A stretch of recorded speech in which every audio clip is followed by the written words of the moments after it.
So, see what I got it want. Come to you today from our home here at Kingfisher Acres in Cherokee County. Want to share with you a few stories, and I was told to talk a little bit about the flutes, and again doing a lot of research and this and that about different variations of flutes. There's a lot of information out there.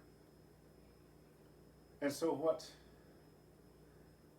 I've come to decide is I want to share a few stories with you. Now, I've been very blessed over the years to be able to travel throughout the United States sharing many of these stories, but I've also been very blessed to be able to write and share my stories. These two stories that I share with you here today, these are a couple of stories that I've written. One of them is a story written kind of taken from different versions, variations of a flute story from several different tribes, including the Cherokee. And so I want to share that with you here today. It's called the First Flute. A long time ago in this tribal town, there lived this poor boy. And this poor boy, he had no mother, had no father, had no family. And so he lived out there on the edge of town by himself. He scraped by with what he could, and his entertainment for the day was always waiting, watching as out of the town came this young lady. Now everybody knew who this young lady was. She was the chief's daughter, and oh, she was beautiful. And the entertainment was watching all these young men gathered around her as she walked down to the creek to get water. They would talk to her and they would try to get her to talk back, but the young lady, she had such pride about her that she would walk down to the creek, not saying a word, and simply gather her water and then walk back home with all the young suitors in tow.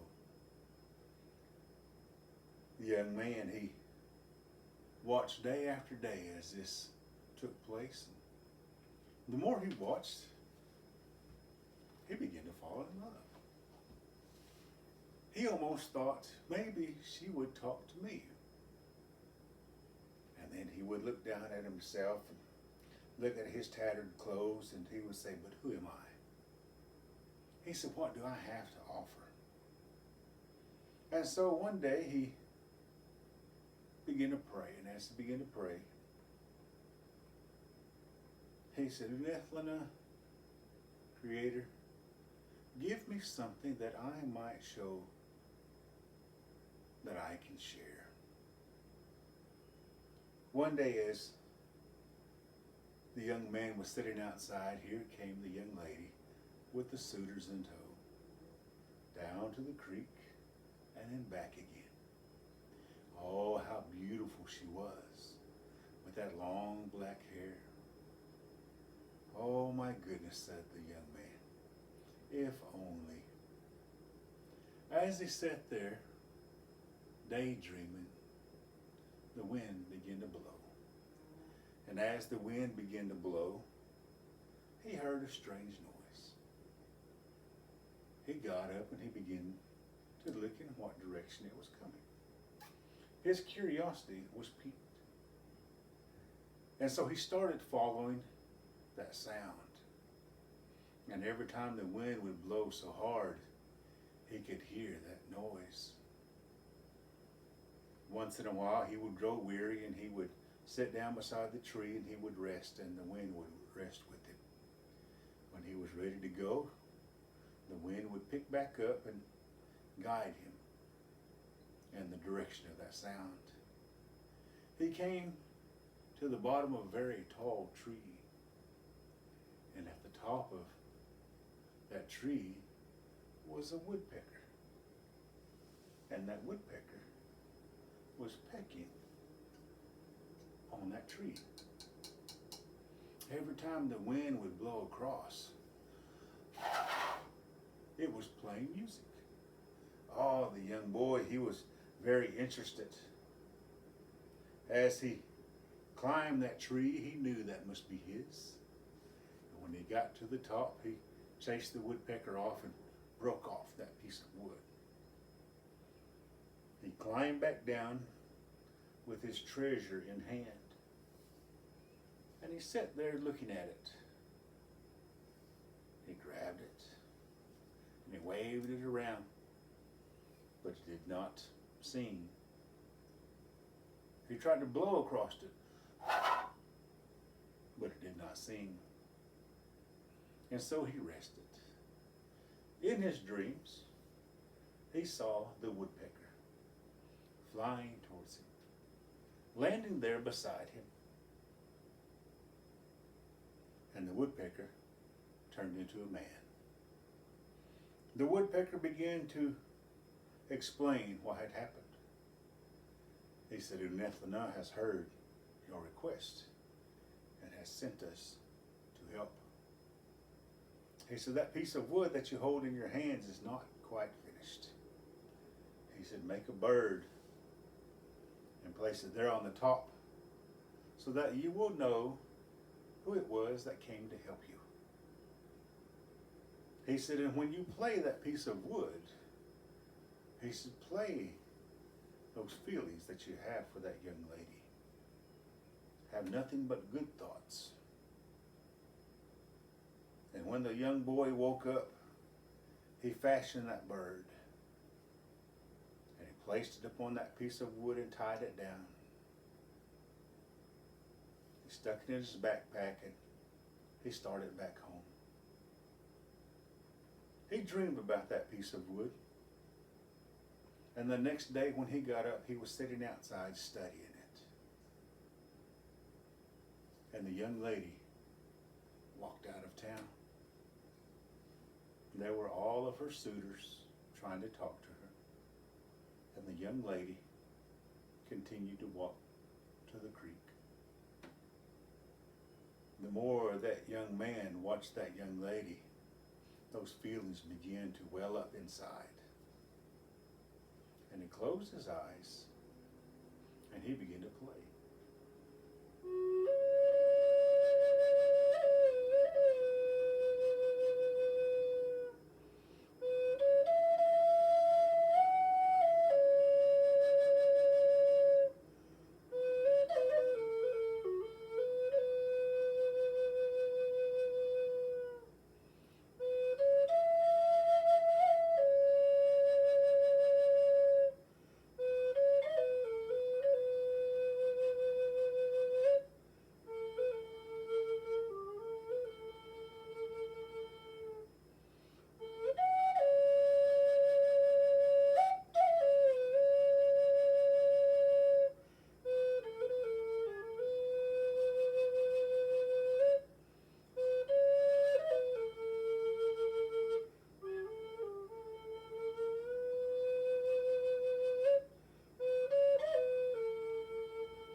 When the young boy finished, he opened his eyes, and there stood the young lady with her hand outstretched, smiling. The young boy didn't know what to do as he stared back at her as she spoke. She said, "You are to be my husband." The young man didn't know what to do. He reached out and took her hand. Oh my goodness, he didn't know what to say. They started back into town, and many of the young men ran ahead to tell her father. When she heard her father calling to her, she knew that he had already been told. And so as she came forward, she presented her husband. Now the father, he was wondering with excitement who she had chosen as her husband. Was it this man over here who was a great warrior Or was it this one over here who had those many horses? Who could it be? And when the young lady presented the poor boy, the father began to shake his head. He said, no. She smiled. She said, Father, I have chosen a husband. The father began to shake his head even more. He said, no, this is the poor boy. He has nothing to offer you. The young lady, she smiled at her dad. She said, when I was just a little girl, I was given a dream. And in this dream, I saw my husband, a man who could sing to me without using his voice. A man who would share his very deepest feelings without ever saying a word. Father, this is that man. Husband, show my father. And so the poor boy took that piece of wood and he began to play. As he began to play, those that were walking by, they began to stop and listen. Those that were sad were made happy. Those that were ill were made well. And the chief, he smiled, knowing that this was a great gift. It is said that that young man and that young woman, they lived a very long and beautiful life. And they say that young man, he became chief of that town. And whenever troubles came, that he would simply take out his piece of wood and begin to play. And he'd begin to share that knowledge with those around him that wanted to learn. Today, whenever we play these instruments, we play for those that are sick. We play for those that are sad. We play for those that are in mourning. But we also play for those that are joyous and happy. This instrument is used to show love. So when you hear this music, when you play this music, remember that these are prayers for those around you, that they may receive the same joy that you are thinking in your heart as you play. Thank you. I hope you enjoyed that story. This next one is one that came about, I guess, thinking of those that have taught me so much. My grandparents, those that have gone on, mom, dad. And many times people think that this is one story. Oh, this is so much more. You see, I've had many grandmas and grandpas, greats, and so on and so forth. And this story is dedicated to all those elders that continue to teach these ways. When I first started this journey as a storyteller, I was very blessed to be able to remember those stories that was told to me when I was a child. And still today I remember those stories, and still very blessed that I remember new ones occasionally.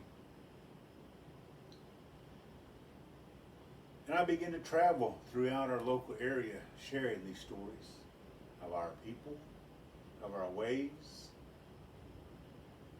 And as I began to travel,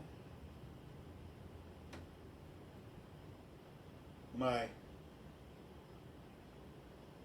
curiosity was piqued. You see, I began to remember things.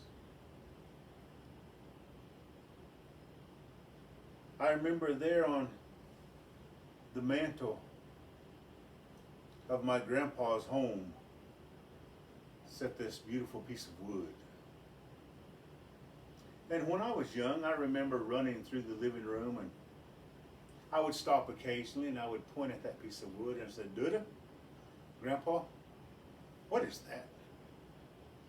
"Oh, you don't need to know. Go play." That satisfied my curiosity, and I would run outside and play. As I got a little older, I began to question that piece of wood a little bit more. And I was no longer running through the wood. I was no longer running, but I was walking. And I stopped and I glanced up at the mantle and I said, "Duda, all these years I've asked you what that piece of wood is, and every time you tell me to go outside and play. Duda, I'm old enough now. I'm almost a man." He began to laugh because I was only 13. He said, "Go and get it down." So I went and got that piece of wood down and brought it back to him, and he blew the years of dust off into the air. He said, "Choogie," he said, "with this piece of wood, this is what I got your grandma with. You got my grandma with." "Yes." He said, "With this piece of wood, this is what your daddy got your mama with." "Huh. With this piece of wood, this is what my grandpa got his wife with, and his grandpa, and so on and so forth." I didn't know what to think. He said, "I can't tell you who made this piece of wood." He said, "But there is a song that goes with it." He said, "I will teach you this song because one of these days you might want a wife too." I wasn't worried about the wife. I was interested in the song. And so he took the flute and he laid his fingers over the holes. And he looked to the kitchen door, not saying a word, almost as if by magic. My granny came in wiping her hands on the apron. She saw the piece of wood in my grandpa's hands and she smiled. And she sat down in her rocking chair and she nodded her head. My grandpa, he began to play. I've always known my grandpa as the world's best gardener, a wonderful minister, a hard worker. But I'd never seen him in this light. And when I looked over at my granny, her eyes were closed and I could see her reliving that day. I saw them being young again. When my Duda had finished his song, he got up and put the flute back on the mantle. And my granny smiled and walked back into the kitchen. Oh, it was a beautiful moment, a magical moment. And every day after school, I would run in and I would grab that piece of wood off the mantle and run out into the woods and practice, practice, practice. I believe I practiced for a month, maybe more. And one day I came running in from the woods. I said, "Duda, Nick, look, I can play that song." My grandpa looked at me, he said, "Sing, wait." And he looked to the kitchen and in walked my granny. She sat down in her rocking chair and she said, "Come."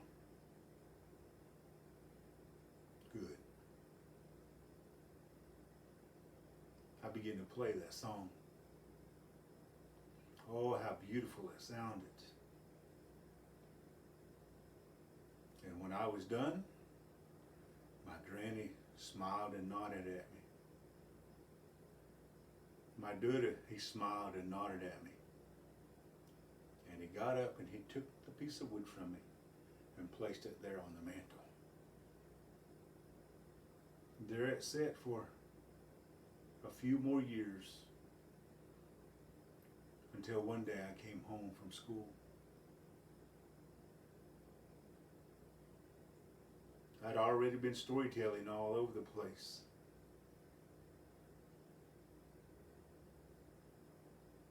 Talking about the things that my grannies and my dudas had taught me. And when I walked into the door, there was all my family sitting there in the living room. And then it dawned on me, out in the yard were all these cars.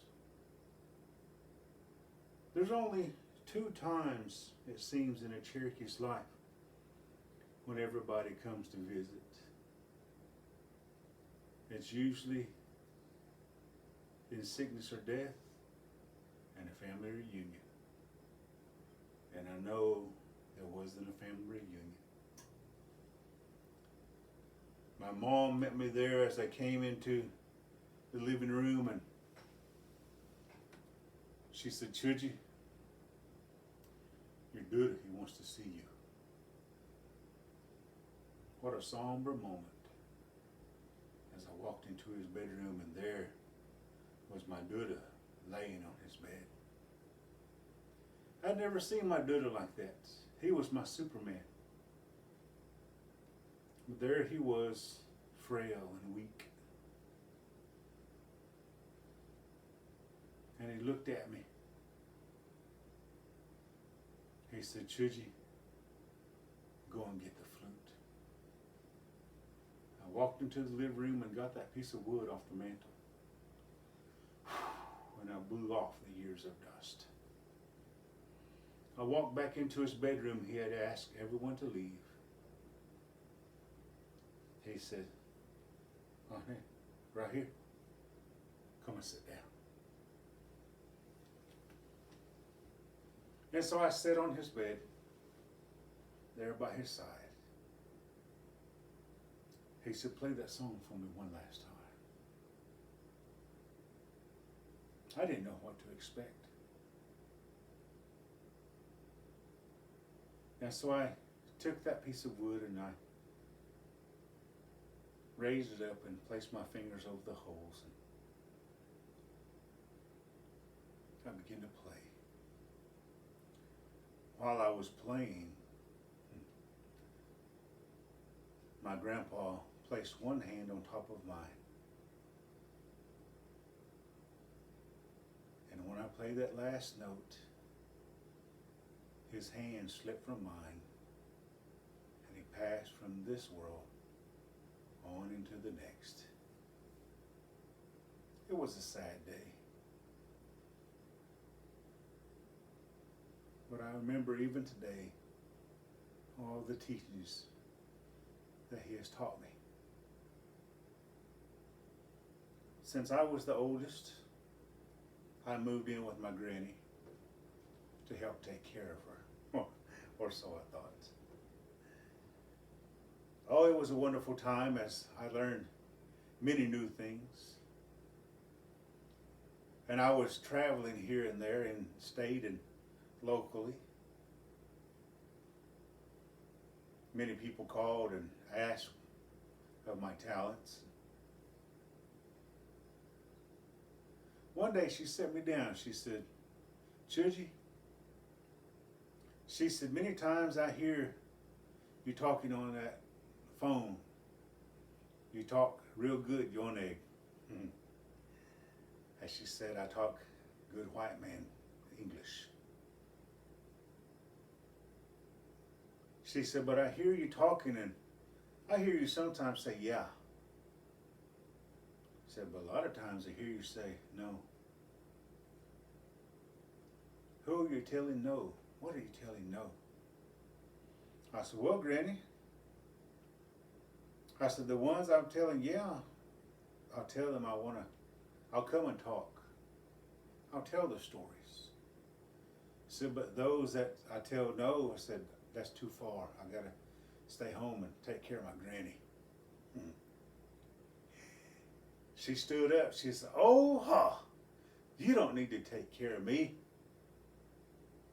She said, I changed your diapers when you was little.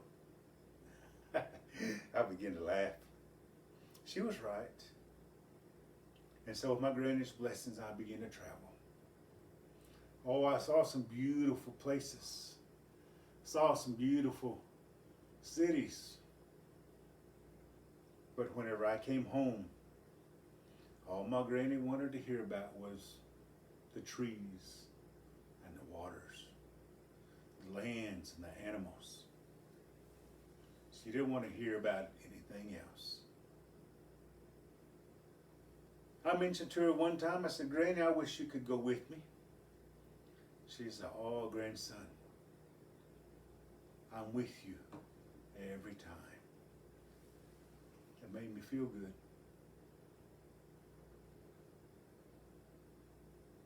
I was in Seattle, Washington. I had just finished a performance and I was in my hotel room resting before I went out for supper. And the phone rang. On the other end was my mom. I don't even know what she said other than, Choogie, come home. I don't know how it happened. All I know is that when my mom said, come home, I knew something was wrong. I can't tell you how I packed, if I even packed. I can't tell you who took me to the airport, when I left. I just know that I was home. My mom met me there at the airport, and it was a sad time. Not a word was spoken. And when I got there to her house, there were all the family's cars. I didn't want to walk inside, but I knew that I must.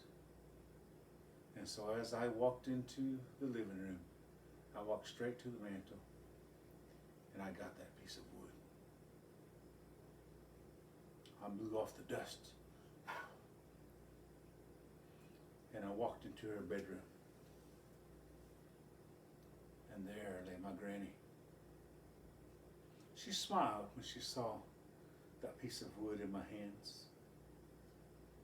She said, grandson, play for me one last time. I sat by her side and I placed my fingers over the holes,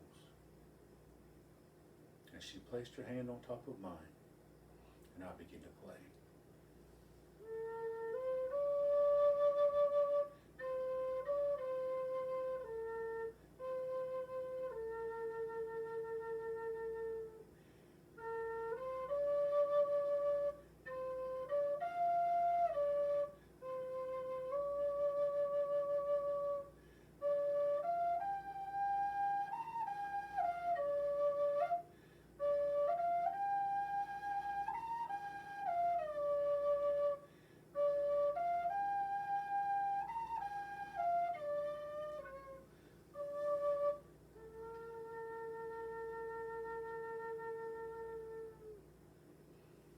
I tried to hold that last note as long as I could, because I knew when I was done what was going to happen.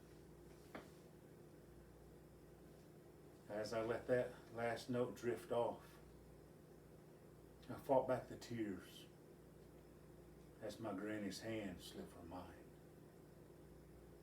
And it was in that instance that there was a bright light. And there in that bright light stood my Buddha. He wasn't old.